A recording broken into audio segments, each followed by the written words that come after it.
আসসালামু আলাইকুম রহমতুল্লাহি ওয়া বারাকাতুহু। সম্মানিত প্রিয় দর্শক বন্ধু, আপনারা যে যেখান থেকে আমার ভিডিও দেখতে পাচ্ছেন, আপনাদের সকলকে জানাচ্ছি আন্তরিক অভিনন্দন ও মুবারকবাদ। দূরের কাছে প্রিয় ভাই বন্ধুগণ, কৃষক বন্ধু, বিশেষ করে কৃষক যারা জড়িত আছেন তাদেরকে উদ্দেশ্য করে বলতেছি, আপনারা যারা চৈতি বেগুন রোপণ করবেন, এখানে দেখতে পাচ্ছেন একটি চৈত্র মাসে বেগুন রোপণ করেছে, অর্থাৎ এটা পুষ মাসে রোপণ করে। পুষ, মাঘ, ফাল্গুন, চৈত্র, চৈত্র মাসে ভরপুর বেগুন থাকে। আলহামদুলিল্লাহ, আমার এক কৃষক বন্ধু, উনি এখন দেখেন প্রায় 20% বেগুন রোপণ করেছে। এই বেগুন রোপণ করতে হলে আপনার কি কি প্রয়োজন, কি কি দরকার? আপনার এক নম্বর হলো জমি চাষ করতে হবে। এক নম্বর হচ্ছে জমি চাষ করতে হবে। দুই নম্বর হলো জমির ভিতরে যে আগাছা আছে এই আগাছাগুলি দূরীভূত করতে হবে। তারপরে হচ্ছে নাম্বার 3, জমি চাষ করার পরে আপনার জৈব সার ব্যবহার করতে হবে। নাম্বার 4 হচ্ছে আপনি ভালো জাত নির্বাচন করতে হবে। আপনার কোম্পানিতে অনেক জাত আছে, সেই জাতগুলি আপনারা নির্বাচন করবেন। আপনারা ইচ্ছা করলেও তারা কিনে নিয়ে আসতে পারবেন, অথবা নিজে বীজ কিনে এনে আপনার জমি এক সাইডে দিয়ে ফেলে চারা উৎপাদন করে নিজে জমিতে রোপণ করতে পারবেন। রোপণ করবেন কিভাবে? আপনার বেড সিস্টেম করতে পারবেন, আবার বেডের মধ্যে মালচিং দিতে পারবেন, মালচিং ছাড়া করতে পারবেন।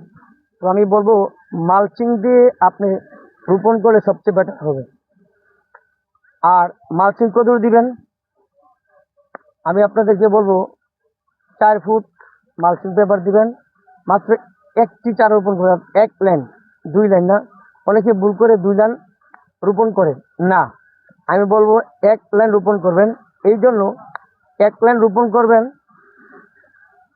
1 লাইন রোপণ করবেন, যে দেখবেন যে এই গাছটা যখন বড় হবে তখন বুঝতে পারবেন এটার পরিধি কতটুকু বাড়ে, কতটুকু সরে। এই জন্য আপনি একটি চারা রোপণ করবেন, বেডের মধ্যে 1 লাইন, অর্থাৎ 1 লাইন করে চারা রোপণ করবেন। কতটুকু? আপনি এক একটা চারা কমপক্ষে 1.5 থেকে 2 হাত দূরে দূরে রোপণ করবেন, 2 হাত দূরে দূরে রোপণ করবেন। এভাবে আপনি কি করবেন? রোপণ করবেন। তারপরে হচ্ছে আপনি রোপণ করার পরে সার, গোবর, ফসফেট, ম্যাগনেসিয়াম এগুলো আপনি জমি চাষ করার সাথে দিতে পারেন। তারপরেও আপনি বেগুন লাগানোর পরে এই যে দেখতে পাচ্ছেন আপনারা, এই বেগুনের চারাগুলি এখানে লাগিয়েছি। খুঁটি দিতে হবে, অবশ্যই আপনাকে খুঁটি দিতে হবে, কারণ খুঁটি না দিলে এই গাছটা হেলে যাবে, ভেঙে যাবে। এই জন্য আপনি খুঁটি ব্যবহার করবেন, খুঁটি ব্যবহার করে নিচে বেঁধে রাখবেন। আর একটা কাজ করবেন, এই যে বেগুন, ক্যামেরা দিকে ধরো, এই যে বেগুন দেখতে পাচ্ছেন, এখানে অনেক কুশি। এই কুশিগুলি আপনারা নিচেগুলি ভেঙে দিবেন, নিচেগুলি ভেঙে দিলে উপরে এটা উপরে ওঠার পরে এটা উপরের দিকে সরবে, দেখবেন ফুল ফলে ভরা। তারপরে আপনি রোপণ করার 8 থেকে 10 দিন পরে একটু পানি দিবেন। তারপর পানি দেওয়ার পরে আপনি কীটনাশক ওষুধ ব্যবহার করবেন। কীটনাশক ঔষধ আপনি 5 দিন 7 দিন পর পর ব্যবহার করতে পারেন। আপনি যদি কীটনাশক ঔষধ ব্যবহার না করেন তাহলে দেখা যাবে যে আপনার এই পোকা নষ্ট করে ফেলবে। একটা জিনিস খেয়াল করবেন, আপনারা যারা এই চৈতি বেগুন রোপণ করেন, এই যে বেগুনগুলি, এই যে দেখাও, এই আগার মধ্যে দেখবেন ছোট ছোট কীড়া ঢুকে এগুলো কি করে এই ভিতরে বাসা বেঁধে আর এই মেন জায়গাটার মধ্যে বসে খেয়ে ফেলে। এটার ভিতরে ঢুকা মানে আপনার এই আগাটা নষ্ট হয়ে যায়। আপনি দেখবেন, আপনি যখন একটা পোকা ধরবেন পুরা জমিটা আপনার একদম শেষ হয়ে যাবে, একেবারে শেষ হয়ে যাবে। কারণ আপনি ওষুধ দিয়ে কুলাতে পারবেন না। তারপরে হচ্ছে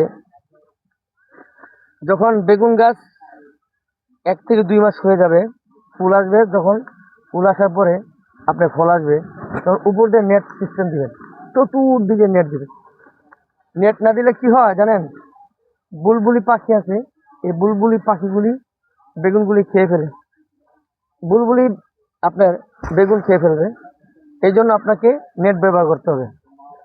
তারপরে আপনি বেগুন আসার পরেও আপনি বেগুন যাতে পোকা নষ্ট না হয়, দেখবেন বেগুন আসার পরে বেগুনের ভিতরে কিরা থাকে, এবং বেগুন এই কিরা ঢুকে এগুলোর ভিতরে ছোট ছোট ছোট ছোট এই বেগুনের ভিতরেই বেগুনের ভিতর থেকে বেগুনগুলি খেয়ে লেদা দেয়, লেদা দিয়ে বেগুনটা নষ্ট করে ফেলে। আপনি মার্কেটে নিয়ে যাবেন, দাম পাবেন না। এই জন্য আপনাকে এই পোকানাশক ঔষধ ব্যবহার করবেন। অনেক ঔষধ আছে, আপনারা যার যেটা ভালো লাগে আপনারা সেটা ব্যবহার করবেন। আমি বলবো না এটা ব্যবহার করেন, ওটা ব্যবহার, কারণ আমি বলবো আপনি ব্যবহার করছেন তখন কাজ হবে না, বলবেন কমেন্টে বলবেন যে হুজুর আপনি বললেন যে এই ওষুধ ব্যবহার করতে কোনো কাজ হয় নাই।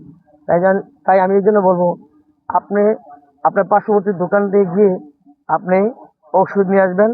আপনি যেটা ভালো মনে করবেন, আপনি কৃষি অফিসার আছে আপনার উপজেলা, তাদের সাথে ভালো পরামর্শ করে আপনি ওষুধ ব্যবহার করবেন।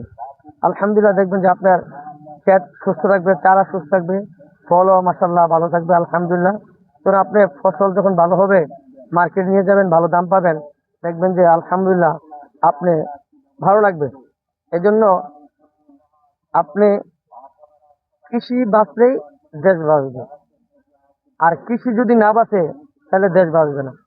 এই জন্য আমি সকল কৃষক ভাইদেরকে বলবো, এবং যারা কৃষি অফিসার আছেন তাদেরকেও বলতে চাই, আপনারা কৃষকদেরকে সঠিক পরামর্শ দিয়ে এবং সঠিক সাজেশন দিয়ে তাদের পাশে থাকবেন, তাহলে দেখবেন যে কৃষকের মুখের মধ্যে হাসি ফুটবে। আপনি কি জানেন একজন কৃষক একজন কৃষক কি পরিমাণ কষ্ট করে পরিশ্রম করে? এটা আমি নিজে বুঝি, কারণ আমি কৃষি কাজ করি। আমি মসজিদে খতিব, এর পাশাপাশি কিছু কৃষি কাজ করি। তা আমি বুঝি যে কৃষি কাজটা আসলে কত পরিশ্রম। যারা পরিশ্রম না করবে তারা বুঝবে না কৃষি কাজের যে কি মূল্য।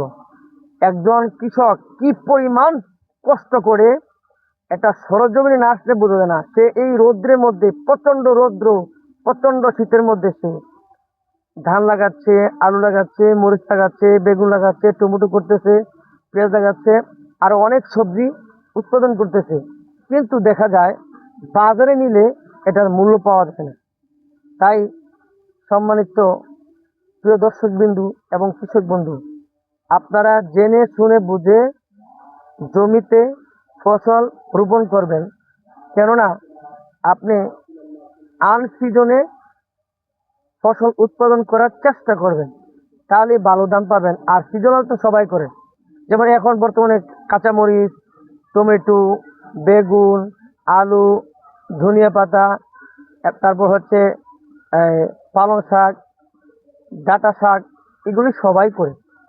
আপনি ভিন্ন কিছু করেন, আসুন আমরা ভিন্ন কিছু করার চেষ্টা করি, তাহলে আপনার মুখে হাসি, আপনার জীবন সুন্দর। আপনার জীবন সুন্দর হলে আপনার পরিবার সচ্ছল, তাহলে আপনার পরিবার যখন সচ্ছল হবে সবার মুখেই হাসি থাকবে। সম্মানিত প্রিয় বন্ধুগণ আমার, যে যেখান থেকে আমার এই ছোট্ট ভিডিও দেখেছেন, আপনাদের আবারও অসংখ্য ধন্যবাদ। আল্লাহ তাআলা আপনাদের সকলকে সুস্থতার সহিত উত্তম জীবন পরিচালনা করার তৌফিক দান করুক, এবং ঈমান নিয়ে যেন আমরা দুনিয়া থেকে বিদায় হতে পারি। আল্লাহ পাক আমাদের সকলকে তৌফিক দান করুক। ভালো থাকেন, সুস্থ থাকেন। আসসালামু আলাইকুম ওয়া রাহমাতুল্লাহি ওয়া বারাকাতুহু।